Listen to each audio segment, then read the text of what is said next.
Big breaking Mainpuri UP भारतीय शिक्षा board एवं शिक्षा संवाद कार्यक्रम के अंतर्गत भोगांव पहुंचे योग गुरु बाबा रामदेव। आप सभी को बता दें कि भोगांव के रसूलाबाद रोड स्थित एसआरडी सीनियर सेकेंडरी स्कूल में भारत सरकार द्वारा संचालित भारतीय शिक्षा बोर्ड द्वारा शिक्षा संवाद कार्यक्रम के अंतर्गत हरिद्वार से पधारे योग गुरु बाबा रामदेव ने कहा कि भारतीय शिक्षा बोर्ड शिक्षा की गुलामी से मुक्ति का एक बहुत बड़ा आंदोलन, अभियान और क्रांति है। आज मैनपुरी में इसका शंखनाद हुआ है। वहीं डॉक्टर संजय यादव ने अपने इस स्कूल को शिक्षा बोर्ड एवं शिक्षा संवाद कार्यक्रम से जोड़ा है। ऐसे ही यह कार्य आगे चलता रहेगा। वहीं बाबा रामदेव ने भारतीय शिक्षा बोर्ड को शिक्षा की गुलामी से मुक्ति का एक बड़ा आंदोलन बताया।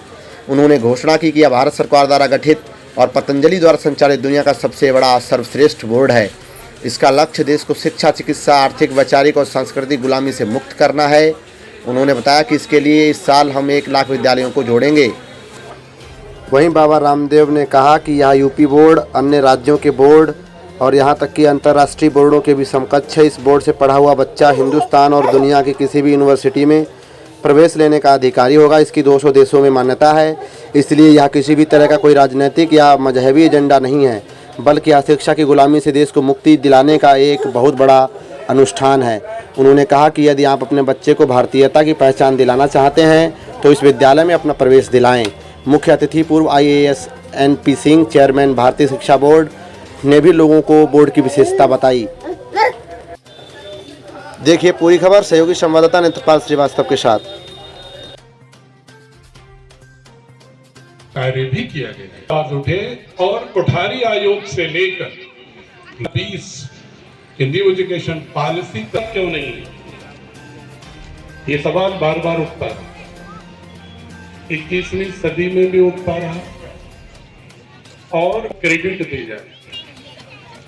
महर्षि अरविंदो, पंडित मदन मोहन मालवीय, उन सभी स्वरों को एक ऋषियों के दर्शन में जो सनातन की दृष्टि थी, शैविज्म, वैष्णविज्म, शक्तिज्म, बुद्धिज्म, जैनिज्म, एक एकात्म दृष्टि है दर्शन की, एकत्व है, ओपननेस थी, नई जो स्वीकृतियां देने के। तो भारत को सही रूप में जानना होगा, सही रूप में जानना होगा, उनसे पढ़ना होगा। आज तक जैसा भारत सरकार के माननीय प्रधानमंत्री भी कहते हैं और हम सभी लोगों की इच्छाएं हैं, पार्टी से ऊपर उठकर कौन नहीं चाहेगा उसका देश विश्व गुरु हो। तो उस विश्व गुरु बनने के लिए और आत्मनिर्भर होने के लिए हमें टेक्नोलॉजी, हाँ अब पता लगा ना कि हम और हमारे प्रेम के साथ बंधे चले आए हमारे डीएम साहब का एक बार पुनः अभिनंदन है। 2 शब्द आपकी भी आहुति अभिनंदन है। 2 शब्द आपके कहकर विवेक से पैदा होती है और उस विवेक को जाकर बहुत ही व्यवस्थित तरीके से होता है। बचपन से ऐसे संस्कार दिए जाते हैं बच्चों को जिससे कि दिशा भ्रमित ना हो। जिस गुरु शिष्य परंपरा से भगवान राम पढ़े गुरु वशिष्ठ और विश्वामित्र के पास, उस परंपरा से स्वामी रामदेव पढ़ा है। भगवान कृष्ण संदीप ऋषि के पास पढ़े, उस परंपरा से, जिस गुरु शिष्य परंपरा से महर्षि दयानंद गुरु वृंदानंद के पास पढ़े, उस परंपरा से पढ़ा हुआ स्वामी रामदेव तुम्हारे सामने खड़ा है। वर्ल्ड के टॉप साइंटिस्टों को, 5000 डॉक्टरों को हमने नौकरी दे रखी है अपने यहाँ, 500 इंजीनियरों को, 1000 से ज्यादा होंगे इंजीनियर, तो उनको नौकरी दे रखी है। सोच विकसित होनी चाहिए, दृष्टि।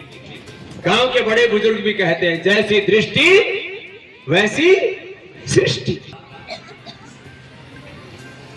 आजाद गैर सरकारी संस्थि भारत का पहला बोर्ड है। ये दुनिया का सर्वश्रेष्ठ बोर्ड है, इसके लिए जोरदार ताली बजाइए। ये है बड़ा काम। जो किसी भी स्टेट बोर्ड की मान्यता है, जो CBSE, IAS, जो भी और इंटरनेशनल बोर्ड है, उनकी जो मान्यता है वो सेम इक्विवेलेंस इसका। भारतीय शिक्षा बोर्ड का पढ़ा हुआ बच्चा किसी भी state board, central board, international board में कभी जाना पड़े, किसी माँ के माता पिता का कहीं ट्रांसफर हो गया, नौकरी लग गई, कहीं इधर उधर जाना पड़ा, तो भारतीय शिक्षा बोर्ड लेवल की है। 200 देशों में इसकी मान्यता है। जैसा भगवान श्री कृष्ण कहते हैं गीता में, कहते मास में प्रार्थना है तो क्षुद्र हृदय दौर्बल्यम तत्त्वा उत्तिष्ठ परंतप। तो संकीर्णताओं को, छोटी सोच को और कुंठाओं को, गुलामी की मानसिकता को तोड़ने की जरूरत है। उससे उभर करके कि आओ एक पहल करें, भारतीय शिक्षा बोर्ड से जुड़े और अपने बच्चों को आप जैसा बनाना चाहते हैं इसी संकल्प। बाकी हमको कोई पागल कुत्ते ने काट रखा है, हमारा कोई, मैंने कहा ना कोई राजनीतिक एजेंडा है, ना कोई मजहबी एजेंडा है, ना इसके पीछे और कोई मंसूबे हैं। एक ही एजेंडा है, एक ही लक्ष्य है, भारत माता का एक एक बच्चा इतना सशक्त, इतना समर्थ बने कि देश ही नहीं दुनिया के मानचित्र पर नव इतिहास गढ़ने में समर्थ हो जाए। लोगों